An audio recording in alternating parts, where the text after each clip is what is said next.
Bien, saludos amigos de Easy Endurance, buenas noches y bienvenidos a otra edición del podcast live directamente desde la cuarentena acá en San Juan de Puerto Rico. Hoy vamos a hablar con un jugador que yo he tenido la oportunidad de entrevistar ya en varias ocasiones. Es un jugador de la Selección Nacional de Puerto Rico, jugador que comenzó con nosotros el año pasado y ya está dando mucho de qué hablar y que es uno de los jugadores con mayor proyección acá en el equipo nacional de Puerto Rico. Hablamos de Piñeiro, directamente desde California. Isaiah, good afternoon. How is it going, bro?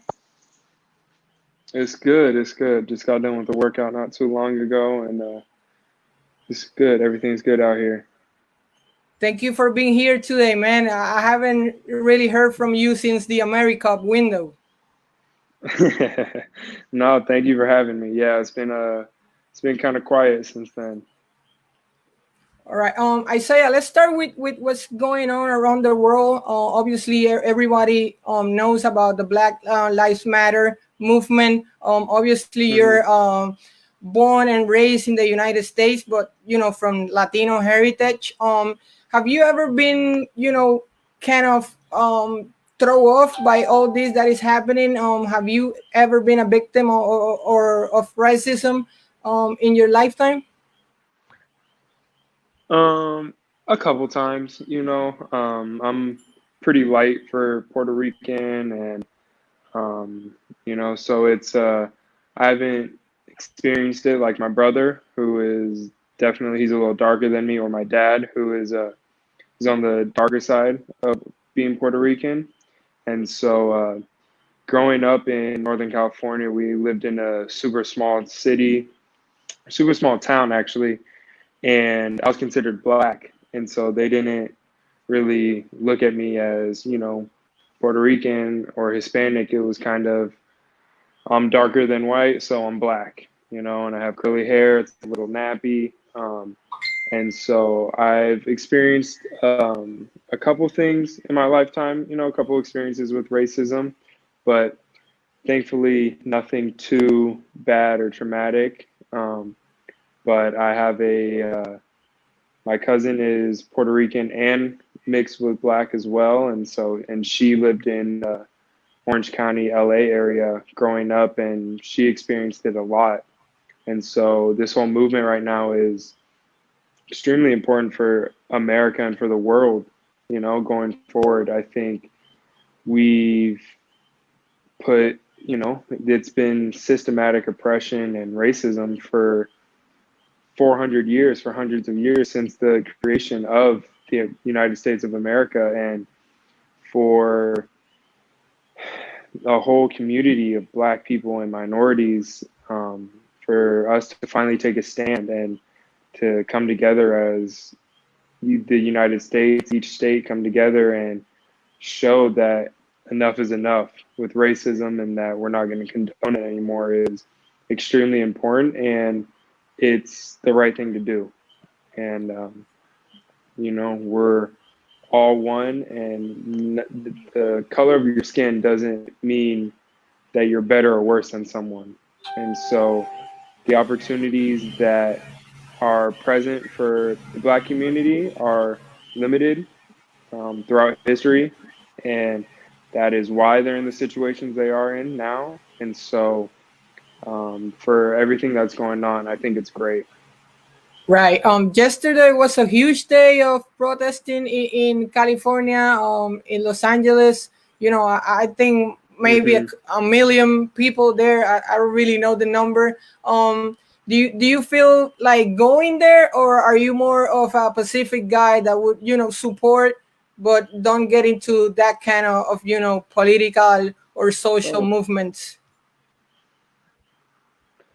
I can't hear you. I was asking, do you feel like you wanted to go out there, or are you kind of more a Pacific guy that want to, be supportive, but stay home and don't get near all that crowd? Oh. Can you hear me?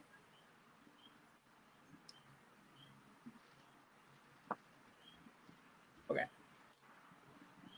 Tenemos problemas técnicos aquí. Déjame ver si puedo corregir. Isaiah, let me know if you're I think, yo creo que los audífonos de Isaías se fueron. Déjame hacer arreglos por acá. I can't hear you right now. Okay, I get you. Vamos a tener que hacer una pausa o desconectar los audífonos de Isaías. Vamos a ver. Okay, can you hear me now, Isaiah?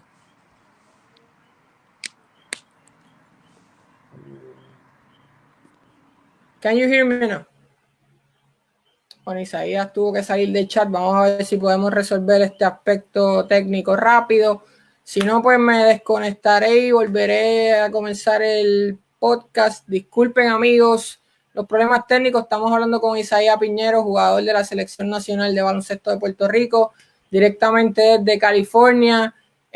Aparentemente los audífonos dejaron a pie a Isaías. Vamos a ver si él puede entrar de nuevo. Si no, pues haremos otro broadcast.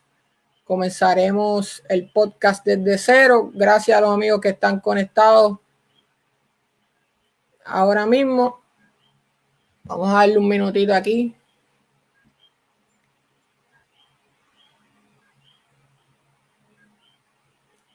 Bueno, amigos, voy a apagar el broadcast y volveré de nuevo con Isaías. Vamos a ver, ahí está Isaías. Creo que está ahí. There we go. Now I can hear you. Okay. You can hear me now? Yeah, I don't know what happened. I think you may have a call. Somebody call you during, maybe somebody call you. I think somebody call you. Maybe. No? No. All right. I was asking you about, all the protesting going on in Los Angeles yesterday. It was a huge day. I think a million people out in the streets. Are you more of a Pacific guy, or do you want to go out there and support the cause like everybody else did? No, I mean, I wish I was up in LA, or even Sacramento had a huge protest this weekend. I think on Saturday they had over, I want to say 10,000 people show up. And so I wish I was up there to be able to be out there in the streets and showing support and protesting with everyone. It's just in San Diego, I missed it. It was last week, but I wasn't here. And so if there's another protest, I'm definitely going to try to get out there and show my support. All right. Let's go to a lighter topic. Isaiah, let's talk about basketball. That's what we're here for. Okay.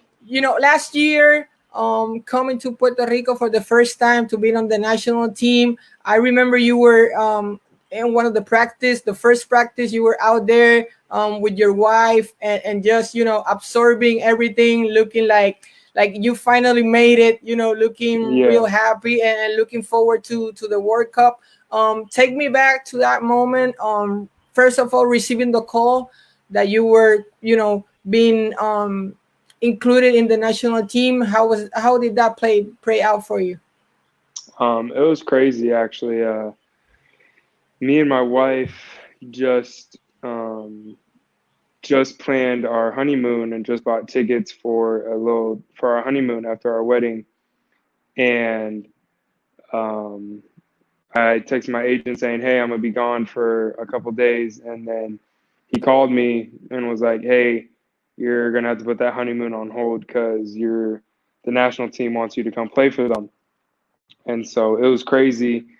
It happened within like 20 minutes. And I was like, okay, it's, they're calling me, they want me to play. And so I was overwhelmed. I was filled with emotions. I was shocked. I was surprised. I was happy. I was excited. And for it to be the World Cup for my first tournament was amazing. It was an amazing experience overall. And it was just crazy that such a big tournament was my first time playing with the team. And so getting that call was amazing. And then me and my wife spent a week out in Puerto Rico before training camp, and we got to see the island, a couple days and spend some time at the beach and everything. And it was amazing. That was my first time being out there, so we were both just in awe the whole time.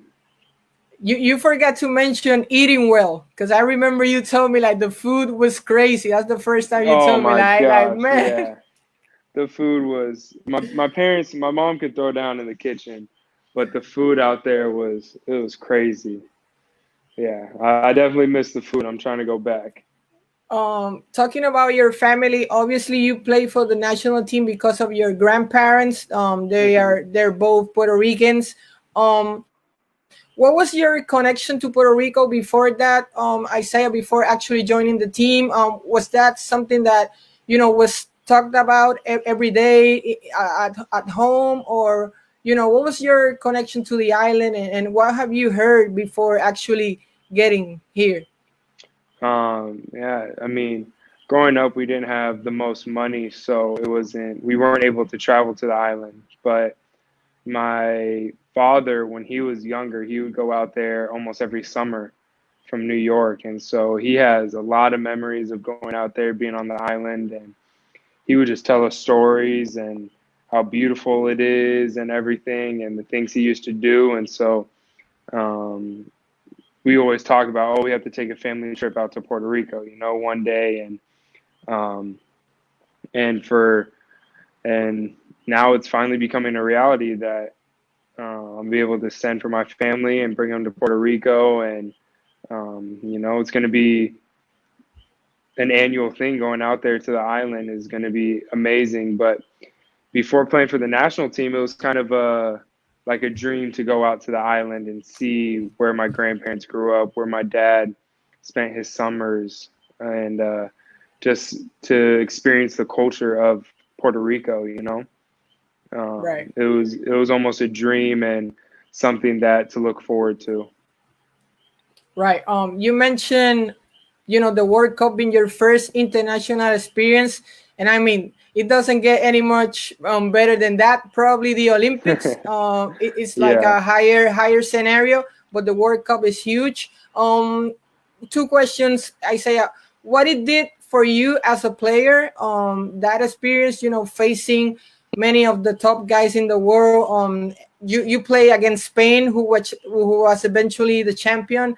You play against Serbia, Italy. What it did for you as a player, and also, do you feel it helped your value as a player, in the market as you were trying to reach a contract in the NBA? Yeah, definitely. I think having that on my resume as a rookie, or now being a first year pro, having a World Cup and being on a team that's top 15 in the world is great for my resume, and it's only going to boost my value to teams. And then the tournament as a whole, I think it just helped with my experience going forward. Just it gave me a lot of experience, playing experience, and just being able to see those guys and play against them firsthand, the top players in the world, was great. And then also kind of just set a benchmark for myself in my pro career that, we made it my first year to the World Cup, and now every time the World Cup comes around, we have to make it and do better than the last. We have to make it to the second round every year or every tournament now, and hopefully we can crack the top 10 or top 8 in the world. And so it's definitely set the benchmark high, but I think we can achieve it. Right. Even before you joined the team, the expectations were to be like a top 10 in the world. Go past the second round. You did that, and you almost made it to the top 10 because you were beating Italy by 20, I think, in the first half. I want to go back to that game. I think it was one of the Man, most painful games I ever had to watch. Like, yeah, just holding on by a thread, and then at the man, end just missing. I can't imagine how it was for you, man. no, that game, mixed emotions. We were on such a high in the first half. We were rolling on all cylinders. We were hitting shots. Our defense was amazing. We got out in transition, and then, um, you got to give props to Italy. They have two NBA players that are vets and have played for a long time, play a lot of basketball, and they knew how to, take control of the game and their team. And second half, we started falling apart, and we just couldn't get a grip on the game. And so when we ended up losing, it was heartbreaking. It hurt because we saw the potential that we had in the first half and where we could be.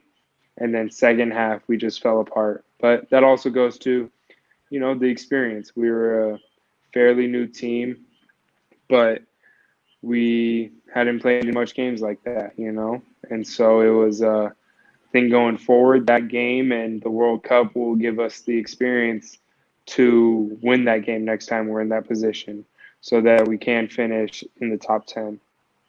Right.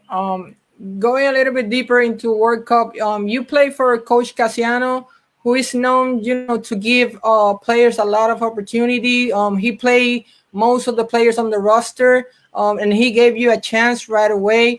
How do you feel playing with Eddie Casiano? How can you describe him as a coach? And, do you feel like your relationship developed over the course of the World Cup and now that you're going to be further with the national team? Yeah, definitely. No, Eddie's a great guy.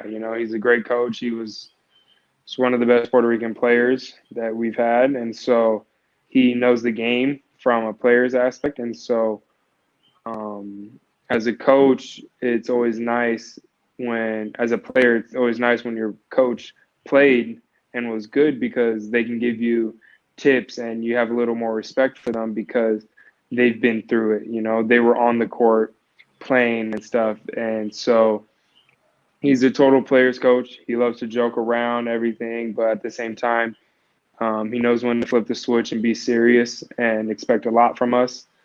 And our relationship grew. I was the rookie of the team, but it was always lighthearted. But then with each game and each practice, the expectation for me grew from, making the rookie mistakes to not making them. And I think going forward, we're going to have a really good relationship just because, like I said, my rookie year, we made it to the World Cup, to the top 15 in the world. And so now that's the bottom line for us. We have to improve on that. And we both have a vision for the team, and he has a vision for me as a player, what my role on the team is going to be going forward. And we both agree on what that should be. And I think I speak for him when we're both excited to see what I can do for, Puerto Rico national team going forward.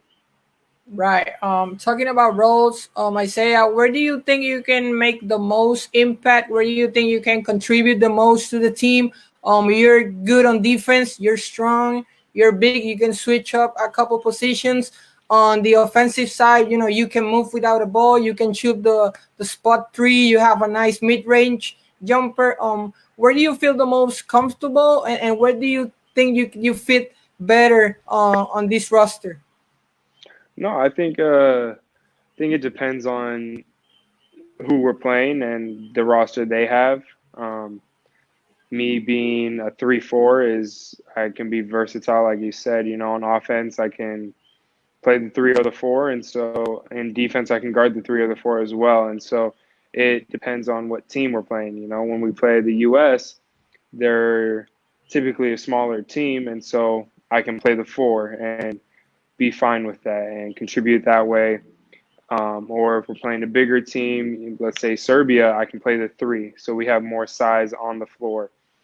And so I think my versatility, just being able to stay on the floor, being able to play multiple positions, guard multiple positions, and offensively contribute at all 3 levels, pushing in transition, shooting the 3, passing, rebounding, really just trying to be an all-around player.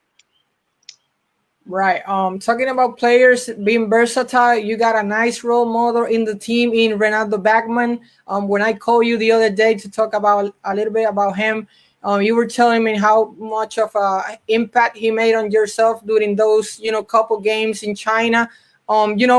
Ronaldo is a guy that shares a lot with you, under scouted, went to University of South Carolina. Many people didn't think he can make it to the NBA. He did, have a okay career, G League, and then international. He killed every league he played. How big was having that example and that role model on your same team? Yeah, no, he was huge. I mean, he's played against the greats, he played against Kobe and stuff. And so being in the NBA, just he has that experience. And I just try to pick his brain, get as much help as I can on situations or what he did in this, why did he do that move, or, and just off court stuff too, just how he's been able to have a long career, and still be productive at the end of his career and everything. And so he was huge. He was a great vet for me, and he came in and didn't try to steal the show from anyone, but try to contribute. And he showed that he just wanted to play and represent Puerto Rico in the best way possible. Right. Apart from your teammates, the crowd, the fans have embraced you since day one. They love you out here. I'm gonna tell you that for sure. The question is, Isaiah, are you ready? Because they love you, but the amount of expectations is equally high. So they're counting on you to carry this team for at least 10 years. Just to be honest with that. Are you ready for that challenge, Isaiah? Is that something you're looking forward to? Being the main guy eventually on this team? Yeah, definitely. I mean, God has blessed me with special talents and abilities, and he's put me in this situation, and with great expectation, like you said, there comes, if you don't meet those expectations, it can disappoint a lot of people or hurt a lot of people, and so I'm ready for it. I want to take Puerto Rico as far as we can go. And I'm going to work my hardest to make that happen and hopefully fulfill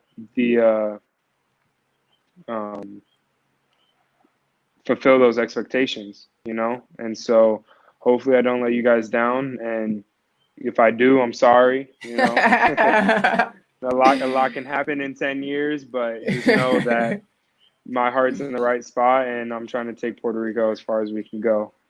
Right. You had like a little test on that when you played your first game here at Roberto Clemente Coliseum. Can you take me through the experience? It was a tough game against the United States. Not the outcome that we were expecting. But you came through. You made your thing, and then in Washington you also play well. So how was your first game home here? It was crazy. I'll say this: playing in Puerto Rico is fun.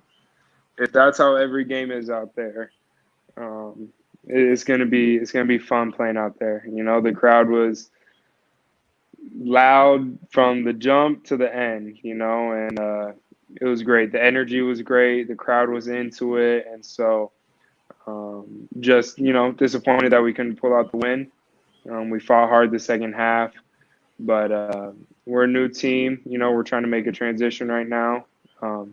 But next time that we have a game, we'll be betterly prepared, and so hopefully we have a better showing. But it was amazing playing out there. Right. I want to talk a little bit about your backstory, Isaiah. That's one of the most interesting things about your journey. Like I mentioned, you feel like you were under scouted a little bit going up to college.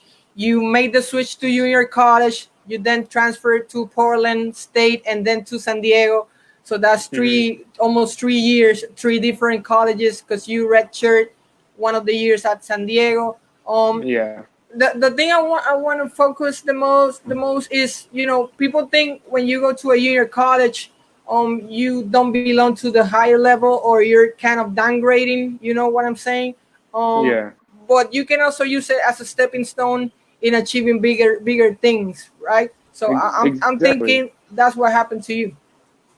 Exactly, and everyone's path is different, and so some people are ready right out of college to go to high majors, mid majors, or wherever it is, but some people aren't, and I wasn't, but I worked I worked tirelessly, and I used junior college as a stepping stone to get to a mid major, and then I worked hard there, and I had a really good year, and then used that as another stepping stone to go even higher, to better, mid major, and I had a great career there. I'm happy with my choice, and um, yeah, I don't think anyone should look down on junior college. There's a lot of dogs out there. It's tough. The conditions aren't great. You really have to succeed. You really have to love it, and you have to want it, and it'll test you. And so everyone's path is different, and don't get discouraged if you don't have 10 offers out of high school. If you don't have the offer that you want, go to a junior college and prove why you deserve that offer. And so I don't think anyone should ever look down on a community or junior college. Right. When I see players having to, sit down a year of their college careers, I think it's a tough decision, Isaiah, because it was probably going to be one of your, best years, if you can say it like that. How tough was it for you to make that decision to say, yo, I'm not going to play this year, but I'm going to kill my last year, and eventually, made enough of an impact to earn being drafted or NBA contract? Yeah. No, sitting out sucks because you can't help your team in games, and you train all summer and all fall and training camp and everything to play those 30 odd games. And so being able, just having to sit there on the sideline, especially if they're losing or anything, and knowing that you can help it was one of the toughest things I had to do in my career. But you also have to look at the bigger picture and know that use that time wisely and work so that next year you can contribute more and help your team out more. And so so that when you're put in that situation the following year, when you're able to help, you can overcome and you can win. And so it's a tough decision, but is it the Yeah. I can hear you. Can you hear me, yeah. Isaiah? Okay. So after Yeah, can you hear me? college, we're good. We're good. After college, you did well enough to earn an invitation to the summer league with the Sacramento Kings. There you signed a 10-day contract. I think it was a two-way contract, like trying to make the NBA team and then G League. How was that? It was a exhibit. It's called an Exhibit 10 contract, and so, or people call it a training camp deal because. So I went to summer league, and then I signed my contract, and I go to training camp with the team. If they have a roster spot, fighting for a roster spot. But I got cut from the Sacramento Kings, and then I go to their G League team for the rest of the year. Right, the Stockton Kings, right? Correct. Yes. The Stockton Kings. There, you play 41 games. You average 9.7 points per game and 4.9 rebounds. How are you happy with how your season went? I think it was cut short because of the corona, right? Yeah. And Yeah. how are you feeling with how you performed during this year in the G League? It was a learning experience. My stats were okay. I think I could have done better. But I think going forward, I know what I have to work on to get to the NBA and use this year as just gaining a whole bunch of experience, how the league is played, how to take care of my body, off court things, and just how the game is played at the professional level. And so wherever I am next year, I'm going to use that experience from this year and it's going to make me that much better of a basketball player. Do you feel like, or do you think there's one single thing that you have to work on the most, like to be able to, make that leap into the NBA and establish yourself as a player? Or it's just a bunch of things that, will be done with time? Yeah, it's a couple things, shooting the three more frequently and more consistently. Just being able to defend at a high level, multiple positions, and then being able to make good decisions with the ball in my hand and not have turnovers and get some assists and attack the basket, attack downhill. So it's what I'm working on, and hopefully I can make the NBA next year or impress some people. But so we'll see. You play with a guy called Kevin Young on that team. Mm-hmm. That guy has a past in Puerto Rico. Like he has played in the local league. Were you able to chat with him about it, or as a teammates, how been your relationship with Kevin? Yeah, no, Kevin's funny. He's a really good guy. He's a good player, and we talked about it. We talked about it a couple of times, him playing out there and just how it is playing in Puerto Rico and everything. And he's played in a lot of different places, and so I try to just pick his brain and see what he said about each place and about the league out there. But he's a great player, and we're really cool to this day. Right. Isaiah, when I put up a post that I was gonna have you on the podcast, all people wanted to know was if you're gonna play in the BSN, Baloncesto Superior Nacional, the local league. We know San Germán has your rights. Let's clear the air. Let's get this right. Isaiah, is the BSN part of your plans, future plans, immediate plans, or something that you want to do further down the road? Let's get it clear now, man. Let's talk about it. No, I definitely want to play in the BSN. It just it depends on what my agent says and where I play my normal season at and timing of everything and how my body feels. But I'll definitely play in the BSN. I don't know when, but I definitely throughout my career I'll be out in Puerto Rico playing. So right. We're almost finished here. Isaiah, after your season was cut short because of Corona and the pandemic and quarantine and all of this craziness that is going on around the world. How are you feeling about it? Are you motivated? Has this been a kind of a setback for you? Maybe cut your rhythm, because you were going through a nice moment. How are you handling all of this mentally, man? No, I think I'm good. It was I took 6 weeks off from basketball completely. I didn't have any gym up there, so it was good though to step away from basketball because I've been going for I think it was 2 years straight just without like a break over 2 weeks. From college and then summer league and the World Cup and season and stuff. So it was good to spend some time with my family, with my wife, and give my body a rest. It was a long season and been going for a long time. So I was able to give my body 6 weeks rest when, normally can't do that in the off season. And so I started training back up in May and get back into it. And I've been more motivated now than I think I would be if I went straight from season to training. I got to step away from it. And now I found an extra gear in my training and everything. And so mentally, I'm good. I'm ready for next year. I know what I'm working on. I'm prepared. Mentally, I'm good. Physically, my body feels good, and so I'm getting ready for next season. Right. Okay. This is gonna be my last one, Isaiah. I saw an interview. You were asked who your favorite player was, and you said Kobe Bryant.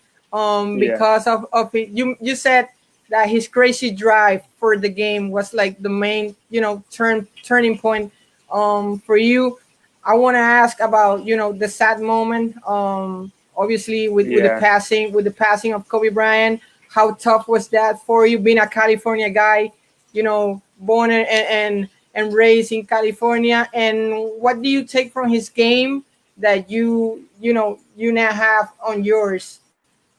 Yeah, no, that moment was sad. I remember it. I was actually in the bus going down to Stockton because we had a game that night, and my friend texted me and was like, "Hey, check the news. I think Kobe passed away. I don't know if it's real or fake." And I remember everyone in the bus within that 5 minutes got a text or was on Twitter looking at the same thing, and we were all just going crazy and in shock, like this can't be happening. And so that was a really sad moment. He was a great role model. He was a great basketball player, a great father.